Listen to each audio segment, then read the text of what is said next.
और जब छोटी छोटी बातों पे झगड़े होंगे तो परिवार बिखरेगा, और परिवार बिखरेगा तो होगा यही झूठे मुकदमे होना शुरू होंगे। मामले कुछ और है, विचार नहीं मिल रहा है, मन नहीं मिल रहा है, छोटी छोटी बातें हम लोगों ने महसूस किया 26 साल के प्रोफेसर में कि बात कुछ और रहता है। जैसे लड़की को कहीं नौकरी करने का मन है, परिवार कह रहा है कि नहीं अभी तुम्हारा बच्चा छोटा है, तुमको नहीं जाना है बाहर, कहीं रोक लग रही है, हस्बैंड बोल रहा है कि हम अपने परिवार से नहीं विद्रोह कर सकते, ये जरूरी है, तुम्हारा बच्चा कौन देखेगा। इतनी इतनी छोटी बातों पर जब तलाक फाइल हो जाता है और जब इस तरह के जो मामले आते हैं, जब भी छोटा विवाद आता है तो फिर उसमें कहीं ना कहीं से ये बात आती है और लोग भी बताते हैं कि अरे दहेज प्रताड़ना का मामला कर दो ना, आप नहीं सीधा हो जाएगा, पूरा परिवार तुम्हारे चरणों में आकर गिर जाएगा, तुमको अच्छे से रखेगा या तुम जो चाहोगे वो होगा। ये चीज को बिल्कुल खत्म करना होगा, लोगों को भी सही सलाह देनी होगी और परिवार के बड़े बुजुर्गों का भी रोल बढ़ जाता है। पहले आप देखती होंगी संयुक्त परिवार रहता था, संयुक्त परिवार में अगर महिलाएं काम करने भी चली जाती है तो उनका बच्चा बन जाता था। अब एकल परिवार आ गया, एकल परिवार में छोटी छोटी बातों के लिए झगड़े हो रहे हैं और वो छोटी छोटी बातें के लिए जो झगड़े हो रहे हैं वही परिवार न्यायालय तक पहुंच जा रहे हैं, पुलिस तक पहुंच जा रहे हैं और मामला बस इतनी सी बात का रहता है कि आपस में अहंकार भी कहीं रोल रहता है। कभी कभी लड़की के माता पिता या लड़के के माता पिता, उनका भी बहुत बड़ा रोल हो जाता है कि परिवार को बिखरने में, या दहेज की बात तभी आ जाती है जबकि मामला कुछ और रहता है। थोड़ा सा दहेज, ऐसा मैं नहीं कह रही कि सारे दहेज प्रताड़ना के मामले झूठे होते हैं, लेकिन ये कुछ प्रतिशत मामले नहीं, कुछ प्रतिशत मामले ऐसे हैं जो कि आगे आ जाते हैं और उस मामलों के कारण ही लोगों का ये भटकाव हो जाता है, ध्यान उनके दिमाग में ये आ जाता है कि ये सभी मामले झूठे हैं और लड़कियां केस कर रही हैं सिर्फ इस वजह से। ऐसा नहीं है, शोषण महिलाओं का हो रहा है, आज भी हो रहा है और खासकर ग्रामीण इलाके में भी बहुत ज्यादा शोषण हो रहा है। पति आज भी मार पिटाई या जो भी करता है, हिंसा करते हैं, ऐसा नहीं है कि नहीं हो रहा है, लेकिन कुछ मामले के कारण स्त्रियों की जो है प्रतिष्ठा धूमिल हो रही है और ये मामले बिल्कुल ऐसे हैं जो कि आपस में भी परिवार के द्वारा भी समझाया जा सकता है, ग्रामीण स्तर पर भी सुलझाया जा सकता है। या सरकार की बहुत सी ऐसी एजेंसी है, मीडिएशन सेंटर वगैरह, जहाँ की अगर सुलझा दिया जाए तो दहेज प्रताड़ना के केस नहीं होंगे और इस तरह की जो अतुल सुभाष को आत्महत्या करना पड़ा वैसे बिल्कुल नहीं होगा। नमस्कार, आप सुदामा न्यूज देखना शुरू कर चुके हैं। मैं हूँ आद्या सिन्हा। आज हमारे बीच जिला की एक सशक्त महिला जुड़ी हुई है जो स्वयं एक महिला है और एक बेटी है और उसके बाद एक पत्नी और एक माँ। महिला के रूप में घर को संभालना और बाहर जिले में अपना एक स्थान बनाना एक बहुत ही बड़ी बात होती है। जो इन्होंने किया है उसके बारे में हम बात करेंगे। न्याय से जुड़ी महिला है, बार एसोसिएशन की उपाध्यक्ष है, जिला महिला अधिवक्ता संघ की जिला अध्यक्ष है, डॉक्टर संगीता शाही जी। स्वागत है मैम आपका हमारे स्टूडियो में। मैम, सबसे पहले तो मैं चाहूँगी कि आपको जिले में हर व्यक्ति जानता है, लेकिन फिर भी उन लोगों के लिए जो अभी नए नए युवा अवस्था में आए हैं और बड़े हो रहे हैं, तो आप एक छोटा सा संक्षिप्त परिचय अपना दे दोगे। जी, सबसे पहले तो मैं सुदामा न्यूज़ को धन्यवाद दे दूँ कि उन्होंने अपने स्टूडियो में आज मुझे पहली बार बुलाया है और आगे आपको भी बहुत बहुत धन्यवाद। मेरा नाम डॉक्टर संगीता शाही है, मैं अधिवक्ता हूँ, इसके साथ साथ मैं कई सामाजिक संगठनों के लिए भी समाज सेवा का भी कार्य कर रही हूँ और साथ साथ जिला बार एसोसिएशन में भी मैं करीब लगातार वर्षों से जीतती चली आ रही हूँ। जिला महिला अधिवक्ता संघ की स्थापना भी हम लोगों ने इसीलिए की है, जैसा कि आपने अभी बताया कि नए युवा जो आ रहे हैं वो आगे हमसे सीखे और कुछ आगे बढ़कर हमारा भी नाम रोशन करे और साथ साथ जिले का नाम, देश का नाम रोशन करे। तो कुछ अच्छी ऐसी बातें हैं जो कि वकालत पेशे में भी है, उनको भी जाने और उसके साथ साथ जो एक मोरल वैल्यूज होता है उसको भी हम लोग आगे बढ़ाने के लिए काम कर रहे हैं। मैम, आपने मोरल वैल्यूज की बात की है। मोरल वैल्यूज में अक्सर देखा जाता है कि लोग सहन शक्ति जो भी कम हो रही है, और इससे जुड़ा हुआ अभी जस्ट एक वीडियो वायरल हुआ है जो अतुल सुभाष मोदी का वीडियो है, जिसमें उन्होंने वो एक्चुअली सुसाइड वीडियो है। सुसाइड करने से पहले उन्होंने काफ़ी लंबा चौड़ा 24 पेज का एक सुसाइड नोट कह सकते हैं, और उसके बाद वो वीडियो बनाने के बाद वो सुसाइड कर लेते हैं। क्या राय है मैम आपका इस पे? देखिए, सुसाइड करना, आत्महत्या कर लेना समस्या का समाधान नहीं है। ये सही बात है कि हमारी कुछ व्यवस्था ऐसी है जिसके कारण लोग धैर्य खो दे रहे हैं, लेकिन कानून में भी समय समय पर परिवर्तन हो रहा है। अभी आपने देखा होगा BNS आ गया, BNSS आ गया, जो भारतीय न्याय संहिता, पहले उसका नाम था भारतीय दंड संहिता, तो अब उसका नाम भारतीय न्याय संहिता आ गया। बहुत सी ऐसी कानून में पेचीदगियाँ थी जिसके कारण वर्षों न्याय नहीं मिल पा रहा था। लंबा समय न्याय पाने में लग रहा था, लोगों का विश्वास न्यायपालिका के प्रति कम हो रहा था। तो उस वजह से भी बहुत सारे, और एक सहन शक्ति की जहाँ तक आप बात कहती है, आज के युवाओं में सबसे बड़ा अभाव कहीं है तो सहन शक्ति का है, क्योंकि उनके पास इतनी सारी जिम्मेदारियां होती हैं कि धीरे धीरे वो धैर्य खोने लगते हैं। अतुल सुभाष जी का जैसा कि आपने कहा, ऐसे बहुत सारे अतुल सुभाष हैं, इनकी बातें आई, मीडिया ने उनको तरजीह दिया या आत्महत्या कर लेना बहुत बड़ी बात होती है, पूरे देश को ये झकझोर गया वाकया।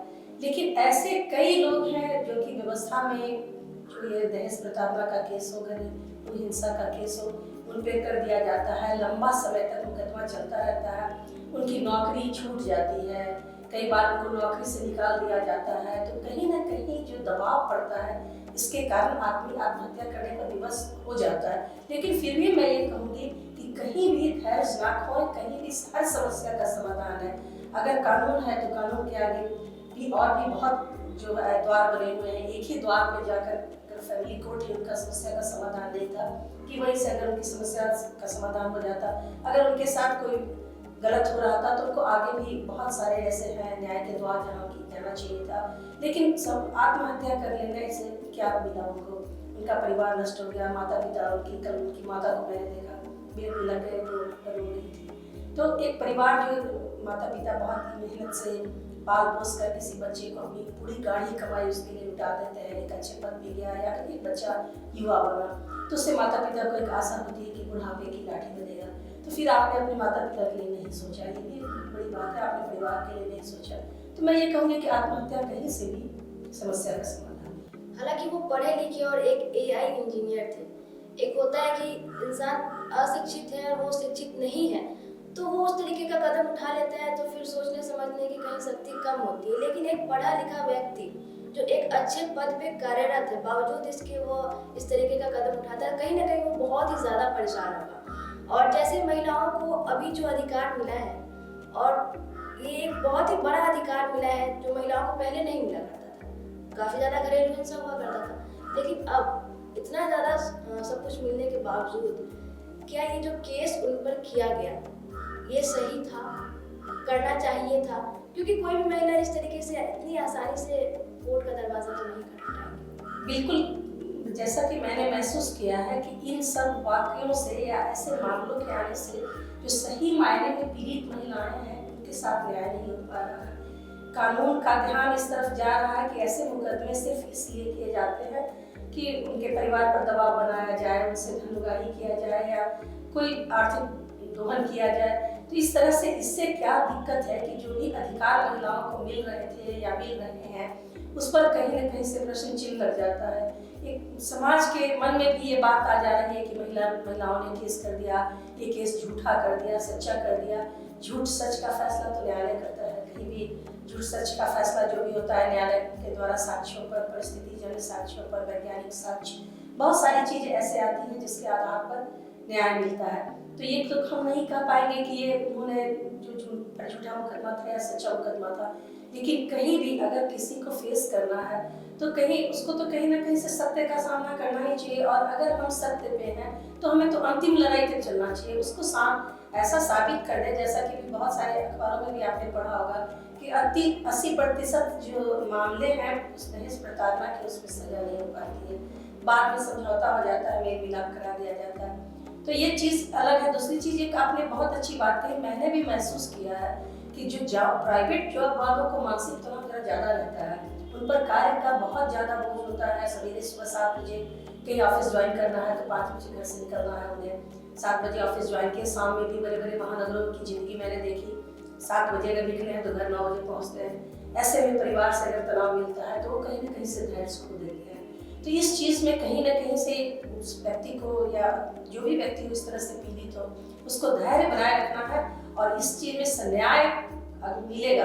लेकिन न्याय के लिए आपको खुद आगे आना होगा, न्याय के द्वार पर आपको चौखट खटखटानी होगी और न्याय भी पाने के बहुत सारे साधन है। ऐसा नहीं है कि फिर एक ही जगह आपको अगर न्याय नहीं मिल पा रहा हो तो आप सुसाइड करके समस्या का समाधान करें। और सुभाष जी के द्वारा ये एक आरोप भी लगाया गया है उनके वीडियो में कि जब फैमिली कोर्ट में यह मामला चल रहा था तो ये आरोप लगाया गया कि जज के द्वारा 5 लाख की डिमांड की गई कि आप ये दीजिए और एक मामला हम लोग यहाँ पे सुलझा देंगे। तो इसको किस तरीके से मैम आप देखती हैं, क्योंकि न्यायालय तो न्याय देने के लिए ही बना है और जब बिल्कुल न्याय का मंदिर है। यहाँ जो पीड़ित व्यक्ति होता है वो इसी आशा के साथ आता है कि उसे न्याय मिलेगा। अगर वो सत्य के राह पर है तो उसे बिल्कुल पराजित होना नहीं पड़ेगा। अभी अतुल सुभाष जी का जो ये बयान आया है न्यायपालिका के प्रति, न्यायपालिका खुद ही बहुत चिंतित है। ऐसे बहुत सारे मामले आए हैं जिसमें कि न्यायपालिका ने महसूस किया कि परिवार के लोगों को फंसा दिया जाता है या मामला कुछ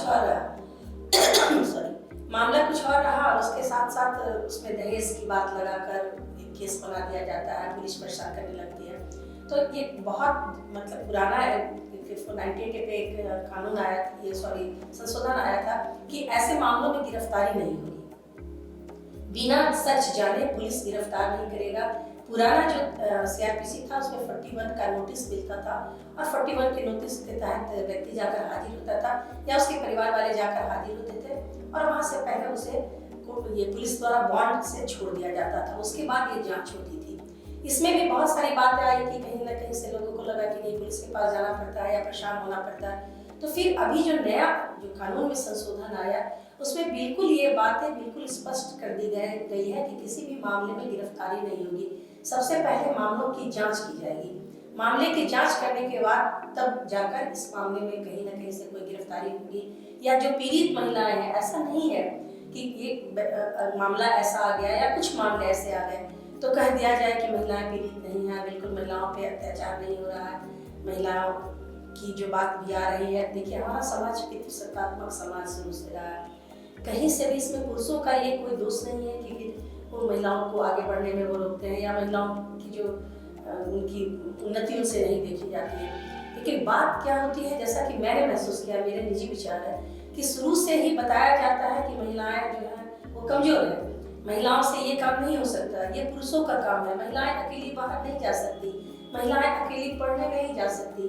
हम लोगों ने देखा है कि जब हम लोग पढ़ाई करने जाते थे तो हम लोगों से आधी उम्र का जो हमारा भाई रहता था उसको हम लोग के साथ लगा दिया जाता था। आप सोच सकती होंगी कि वो हमारी सुरक्षा क्या करेगा, लेकिन इस तरह से लगाया जाता था कि बहन के साथ भाई जाएगा तभी सुरक्षा कवच के जैसा। उसके बाद पति का कवच आया, पहले पिता का कवच, पति का कवच आया, उसके बाद बेटे का कवच। पति की माँ जा रही है तो उसके साथ बेटा उसका जा रहा है कि माँ की सुरक्षा हो गया माँ। तो ये सब चीजें अब बिल्कुल बदल गए हैं। अब नारियां आगे बढ़ रही है, नारी हर क्षेत्र में अपने आप को साबित कर रही है, जिस प्रोफेशन में कभी हम लोगों ने भी नहीं देखा था कि इस तरह से पुलिस में जो बहालियाँ हुई है या सेना में बहालियाँ हुई है या एयरफोर्स में हुआ है या पायलट महिलाएं बन रही हैं पुलिस में के साथ साथ न्यायपालिका में। अभी कल परसों की भी बात आई है, जो एक सेमिनार हो रहा था उसमें ये बताया गया कि 50% सीटों पर महिलाओं ने न्यायपालिका में बिल्कुल हासिल किया है अपना ये तो मुकाम हासिल किया बिल्कुल। तो ये सभी चीजें जो ऐसी बातें आ रही हैं, महिलाएं अब दब के रहने के तैयार नहीं है, महिलाएं आगे बढ़ रही है। तो कहीं ना कहीं से एक महसूस किया जा रहा है कि ये मेरे बिना आगे कैसे आगे आ रही है। तो इस चीज को समझना होगा, समाज को भी, पुरुषों को भी, हमारे बच्चों को भी समझना होगा कि सिर्फ बराबरी का नारा दे देने से या बराबरी का अधिकार कह देने से नहीं होगा, आपको सम्मान भी बराबरी का देना होगा।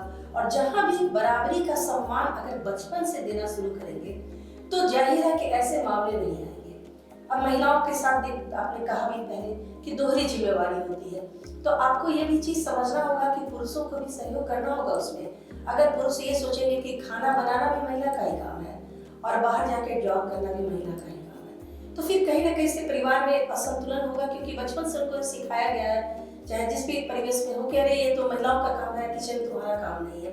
तो जैसे पति पत्नी है, अगर बाहर कहीं रह रहा है, छोटा सा बच्चा है, अगर पति पत्नी दोनों मिलकर सहयोग नहीं करेंगे तो वहाँ असहयोग की भावना होगी, तो छोटी छोटी बातों में झगड़े होंगे, और जब छोटी छोटी बातों पे झगड़े होंगे तो परिवार बिखरेगा, और परिवार बिखरेगा तो होगा यही झूठे मुकदमे होना शुरू होंगे। मामले कुछ और है, विचार नहीं मिल रहा है, मन नहीं मिल रहा है, छोटी छोटी बातें हम लोगों ने महसूस किया 26 साल के प्रोफेसर में कि बात कुछ और रहता है। जैसे लड़की को कहीं नौकरी करने का मन है, परिवार कह रहा है कि नहीं अभी तुम्हारा बच्चा छोटा है, तुमको नहीं जाना है बाहर, कहीं रोक लग रही है, हस्बैंड बोल रहा है कि हम अपने परिवार से नहीं विद्रोह कर सकते, ये जरूरी है, तुम्हारा बच्चा कौन देखेगा।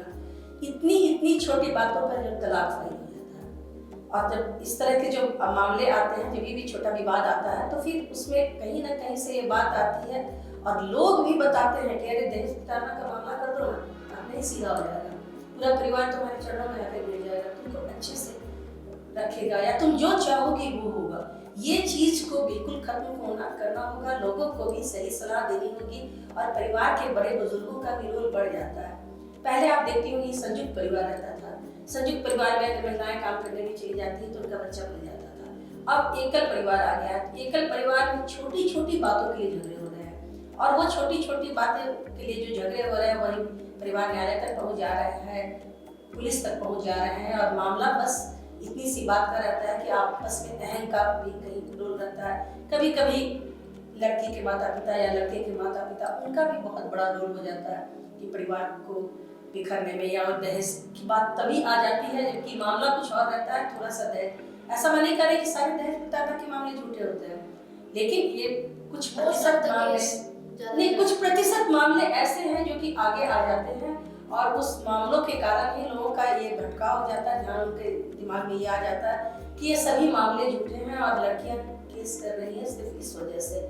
ऐसा नहीं है, शोषण महिलाओं का हो रहा है, आज भी हो रहा है और खासकर ग्रामीण इलाके में भी बहुत ज्यादा शोषण हो रहा है। पति आज भी मार पिटाई या जो भी करता है, हिंसा करते हैं, ऐसा नहीं है कि नहीं हो रहा है, लेकिन कुछ मामले के कारण स्त्रियों की जो है प्रतिष्ठा धूमिल हो रही है और ये मामले बिल्कुल ऐसे हैं जो कि आपस में भी परिवार के द्वारा भी समझाया जा सकता है, ग्रामीण स्तर पर भी सुलझाया जा सकता है। या सरकार की बहुत सी ऐसी एजेंसी है, मीडिएशन सेंटर वगैरह, जहाँ की अगर सुलझा दिया जाए तो दहेज प्रताड़ना के केस नहीं होंगे और इस तरह की जो अतुल सुहास को आत्महत्या करना पड़ा वैसे बिल्कुल नहीं होगा। जैसा आपने मैम बताया, महिला खुद सशक्त हो चुकी है, बहुत सारी महिलाएं हैं, 80% देखा जाए तो महिला सशक्त है, इस चीज को हम लोग मान सकते हैं।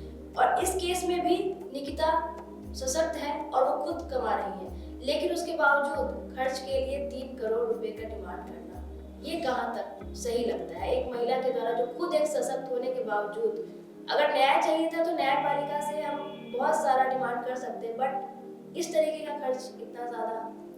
ये देखिए, मांगने के लिए तो लोग कहता है कि स्काई इज नो लिमिट, तो मांगने के लिए कोई कुछ भी मांग सकता है। यह न्यायालय को देखना है कि किसी की मांग जो है जायज है या नाजायज। अगर न्यायालय से इंसाफ मिलेगा कि आपने अभी जो मांग की है, आप कितना कमा रही हैं, उसके अनुपात में एक सुप्रीम कोर्ट का ही एक आया है व्यवस्था, रूलिंग जिसको बोलते हैं, कि जिसके तहत कि आप पति जिस स्टेटस में रह रहा है, पत्नी को उसी स्टेटस में उसे रखना होगा। तो जाहिर है कि कहीं ना कहीं ये भी लोगों के दिमाग में आता है कि हमारा पति अगर बहुत ऊंचे पद पर है तो और मैं कहीं कम कमा रही हूँ तो पति मुझे खर्चा दे या बच्चे का खर्चा दे। तो ये कुछ मामला जो इस तरह का है वो न्यायालय के लिए है बिल्कुल, और न्यायालय अगर इस मामले का समाधान कर दे, न्यायालय अगर ऐसे मामले आ रहे हैं उसके पास कि जो कि लगे कि भाई तनिजुल है, ये इलीगल डिमांड लग रहा है, तो न्यायालय अगर ऐसी व्यवस्था दे दे तो फिर अगले लोगों के लिए नजीर बन जाती है। क्योंकि ये जो आपने कहा, ये सब मैंने आपको पहले भी बताया कि लोग की देखा देखी है, फलाने ने केस कर दिया उसे 80,000 मिल रहा है, फलाने ने केस कर दिया उसे 1 लाख रुपया मिल रहा है, वो बैठ के आराम से महिला खा रही है, उसको कोई कुछ करना नहीं पड़ रहा, पति कमा रहा। तो ऐसी व्यवस्था का ही ये सब परिणाम है कि इस तरह से अगर न्यायालय सही से कर दे कि नहीं आपको क्या मिलना चाहिए और आप क्या मांग रही हैं, आपकी मांग जायज है या नाजायज, ये फैसला करना न्यायालय का काम है। और न्यायालय अगर ऐसा करे तो जाहिर है कैसे मामले नहीं आएंगे। वही तो मैं प्रश्न यहाँ पर उठ रहा है कि सुभाष जी को जो प्रॉब्लम हुआ वो बस देरी की वजह से हुआ, न्यायपालिका के द्वारा जो उनको न्याय नहीं मिला, उस देरी की वजह से उनको सुसाइड करना पड़ा आज इस तरीके से। हाँ, तो वही मैं भी बता रही कि न्याय में देरी, कहीं ना कहीं से जो न्याय में देरी है इसके लिए कानून में संशोधन हुए हैं। अब बहुत सारे मामलों में बिल्कुल टाइम लिमिट कर दिया गया है कि अगर आप केस करते हैं तो 60 दिनों के अंदर ही आपका जो है सो कॉज नोटिस वगैरह करके आपका जवाब आ जाना चाहिए। अगर अगला पक्ष परेशान कर रहा है, नहीं हाजिर हो रहा है, तो एक्स पार्टी कर दिया जाए, एक पक्षीय मामला निर्धारित करके उसे न्याय दे दिया जाए। तो ये लगातार संशोधन आ रहे हैं। व्यवस्था बिल्कुल जो न्याय व्यवस्था है हमारी इस पर गंभीर है।